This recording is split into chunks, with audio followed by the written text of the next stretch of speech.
Assalamualaikum warahmatullahi wabarakatuh. Anak-anakku, kita berjumpa lagi. Bagaimana kabar anak-anak? Sehat semua? Alhamdulillah. Yang penting kalian harus bisa menjaga kesehatan. Anak-anakku, materi hari ini adalah teks eksplanasi. Nah, dalam mempelajari teks eksplanasi ini ada 3 yang akan kita bahas.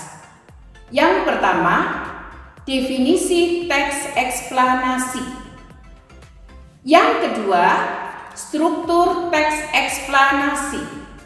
Yang ketiga, ciri-ciri teks eksplanasi. Baiklah, kita awali dari yang pertama, yaitu definisi teks eksplanasi.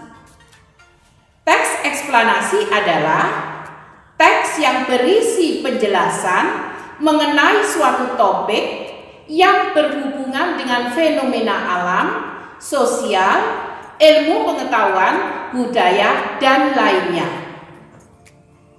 Nah, anak-anak, untuk mempelajari teks eksplanasi, kita perhatikan teks berikut ini.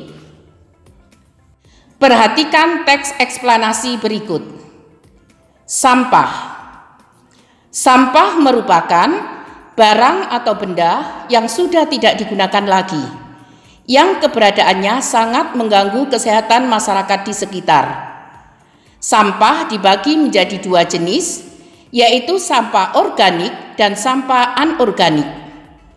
Sampah organik adalah jenis sampah yang mudah terurai seperti sayuran, daun-daun kering, dan sisa-sisa makanan.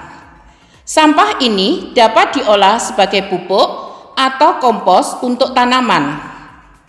Sedangkan sampah anorganik adalah sampah yang tidak mudah terurai seperti plastik, botol, kaleng, dan sebagainya.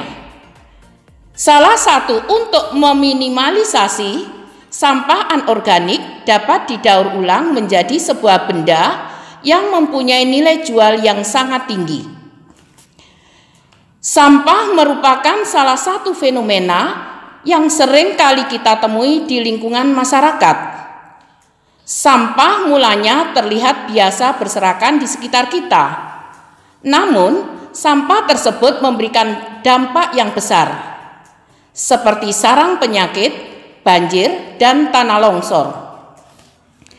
Sampah yang dibiarkan menumpuk akan mendatangkan bau yang tidak sedap, sehingga akan mencemari udara yang nantinya akan mendatangkan penyakit seperti muntaber dan DBD.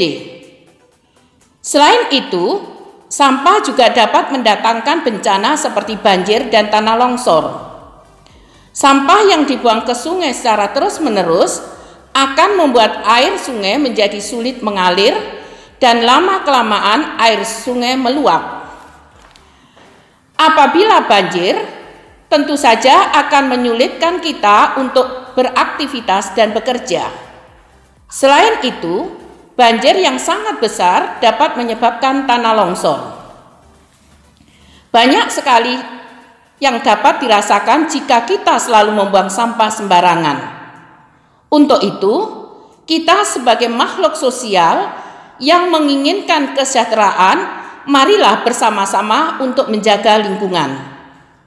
Dimulai dari hal yang paling kecil, yaitu membuang sampah pada tempatnya. Sampah organik dapat diolah menjadi pupuk atau kompos untuk tanaman, dan sampah anorganik dapat diolah kembali untuk menjadi barang yang mempunyai nilai jual yang sangat tinggi. Anak-anak, Ibu sudah membacakan teks eksplanasi.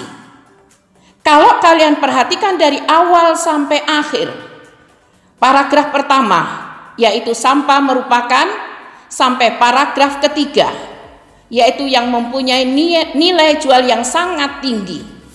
Nah, di situ kalau kalian perhatikan, itu adalah gambaran secara umum. Gambaran secara umum yang kita bicarakan, yaitu sampah. Gambaran secara umum itu disebut pernyataan umum. Jadi di situ mulai dari sampah merupakan sampai paragraf ketiga, yaitu mempunyai nilai jual yang sangat tinggi, disebut pernyataan umum. Di situ menggambarkan secara umum, yang itu topik yang kita bahas. Topik yang kita bahas adalah sampah.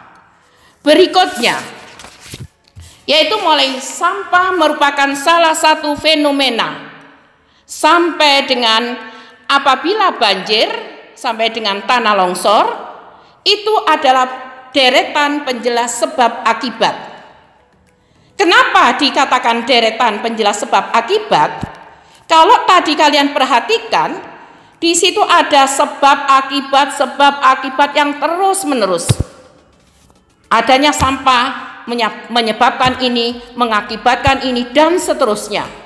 Di situ ada deretan sebab akibat. Jadi di sini sampah merupakan salah satu fenomena sampai dapat menyebabkan tanah longsor, disebut deretan penjelas sebab akibat. Berikutnya, paragraf berikutnya, banyak sekali dampak yang dirasakan sampai mempunyai nilai jual yang sangat tinggi.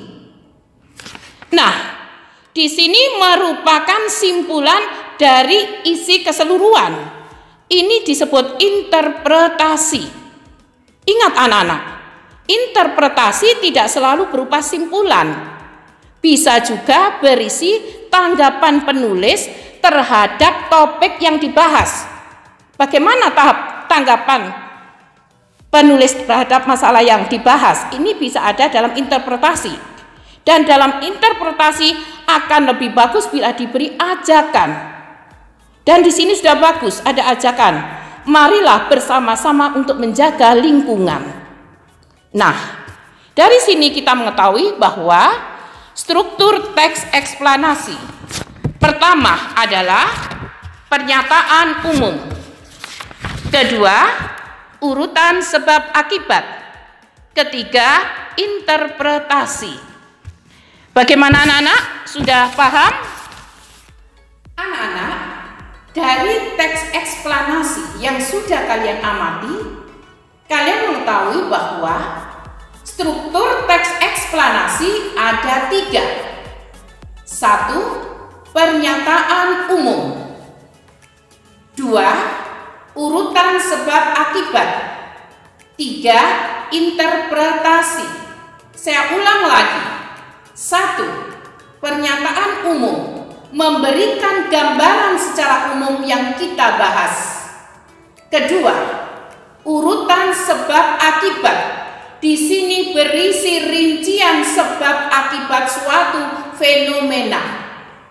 3. Bisa berupa simpulan atau tanggapan penulis terhadap topik yang dibahas, dan akan lebih bagus apabila diberi ajakan.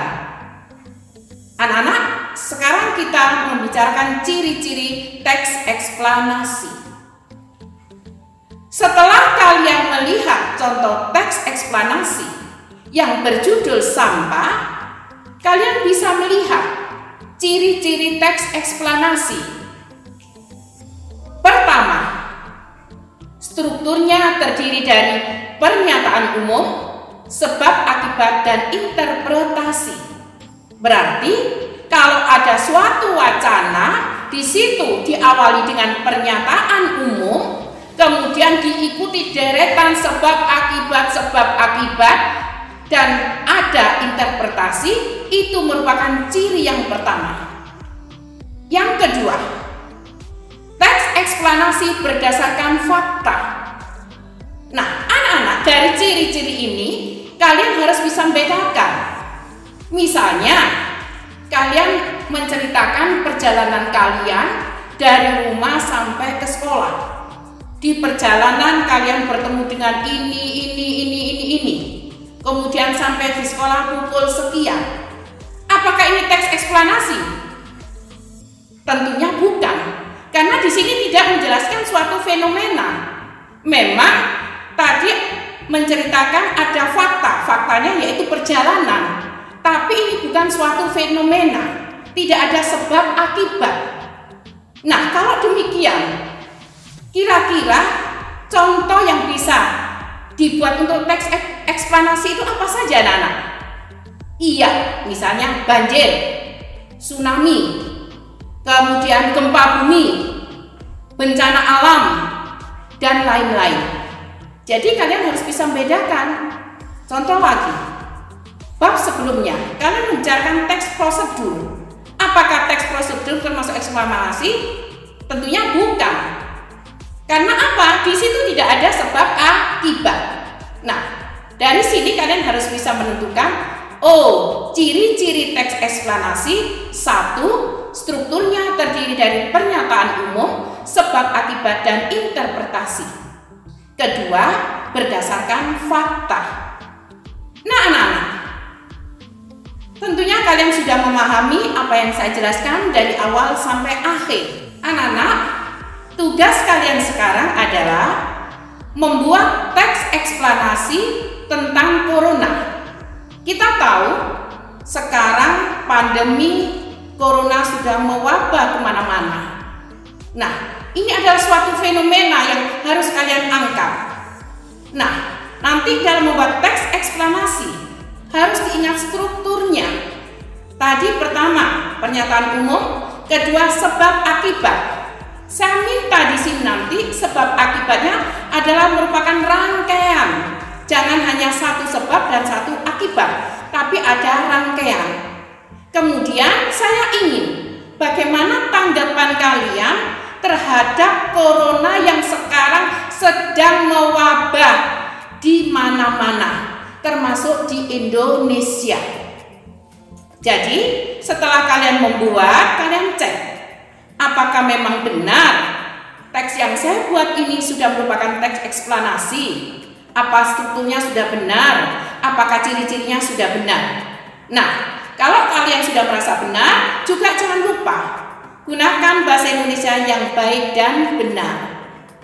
Anak-anak sudah mengerti? Baiklah, kalau sudah mengerti, tugas itu kerjakan baik-baik. Kita berjumpa pada kesempatan berikutnya. Assalamualaikum warahmatullahi wabarakatuh.